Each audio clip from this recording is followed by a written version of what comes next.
Welcome, it's Domain Dave again from CheapWineFinder.com. Doing another wine review like we do over and over again.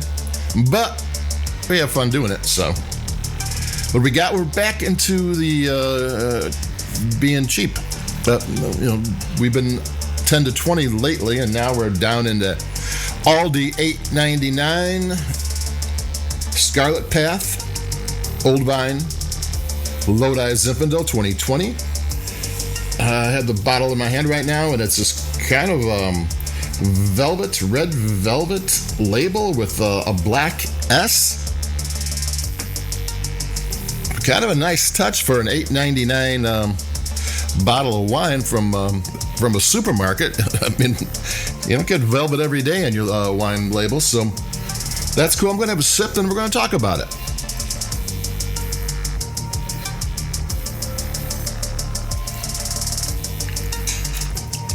This is a very balanced. It's only got 13.5% alcohol. Typically nowadays 14.5, 15. This is a kind of balanced, elegant Zin. I wasn't expecting that for $9 from Aldi, but I should have. The producer for this is a family-owned wine company. I don't know for sure. Usually I do. Out of Greenfield, California. And then they have a fake name for the winery, they're out of Monterey, but this is Lodi fruit. And they make a lot of the California wines for Aldi, and even some wines for Trader Joe's. There's more Trader Joe's wines than their Aldi wine, but almost all the California wines for Aldi are made by this company, and they're good at it. They're a family-owned winery, and they make quality, inexpensive wines. And this thing is just kind of balanced, sleek, flavorful, but not over the top. Zinfandel.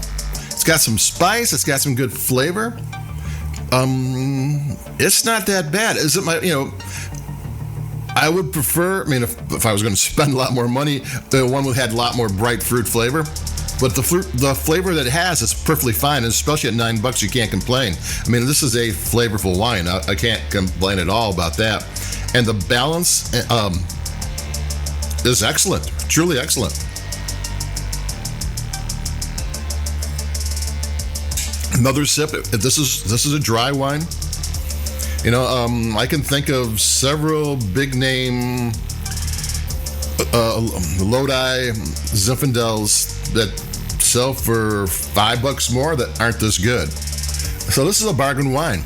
It's got flavor. It's black cherry, blackberry. It's got black pepper, maybe some licorice, some different kinds of spices, some chocolate. The one thing it is, it's not this bright, fruit flavor thing that jumps out of your glass, but that's just fine because it is what it is. It's one thing about reviewing wines over and over again. Don't ever review wine for what it isn't.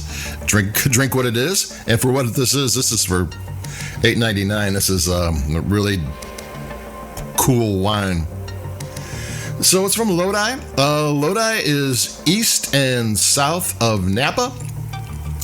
It's in an area that's normally too hot and you couldn't grow grapes there, but the San Pablo Bay has river valleys flowing out of it, and that cools everything down. So you get the cool nights. Even though it can get hot during the day, you get the cool nights and the fog rolling in. So it turns out to be a really great place. And the Zinfandel grape was originally from Croatia, then it went to Puglia, Italy, and then it came to Lodi and other places, and it tastes different in California, and especially Lodi and everywhere else.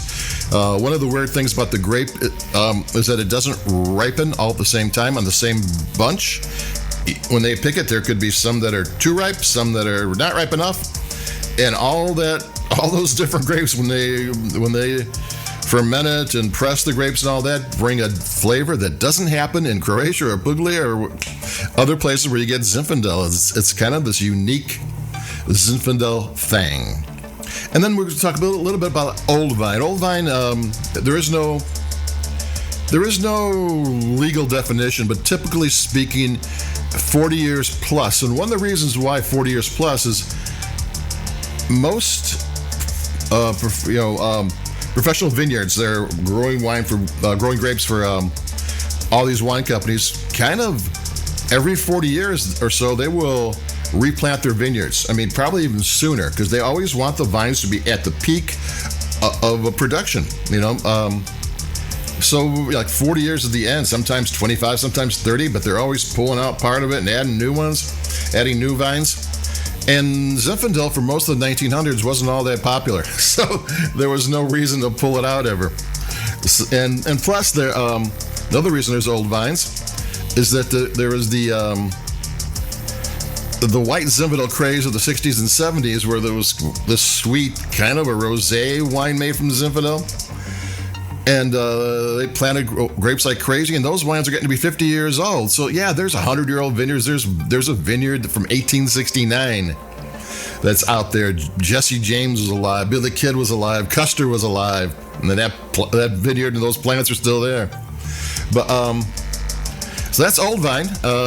So White Zinfandel did good. It gave us some great grapes. Old vines struggle to produce grapes, and the struggle makes the grapes more, the juice more complicated and complex, which is what you want, especially in a 8.99 Aldi wine. So that's it for me, Domain Dave from CheapWineFighter.com. This is a recommended wine if you like Zinfandel, and if you like Syrah or any other grape, this thing does just fine. So that's it for me. Adios. Like us if you like your podcast. Stay cool, and I'll be talking to everybody in a couple of days. 4th of July is coming up. We'll try to figure out some red, white, and blue wines if there is such a thing, and I'll be talking to you then. Bye-bye.